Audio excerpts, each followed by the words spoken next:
Reserve bank of India దేశంలోని ప్రభుత్వ private రంగ బ్యాంకుల కార్యకలాపాలకు తగిన నియమాలను రూపొందిస్తూ ఉంటుంది.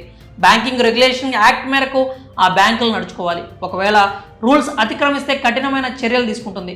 భారీగా జరిమానా విధించడం లేదా బ్యాంకు లైసెన్సులను రద్దు చేయడం వంటి చర్యలకు కూడా ఆర్బీఐ వెనకాడదు.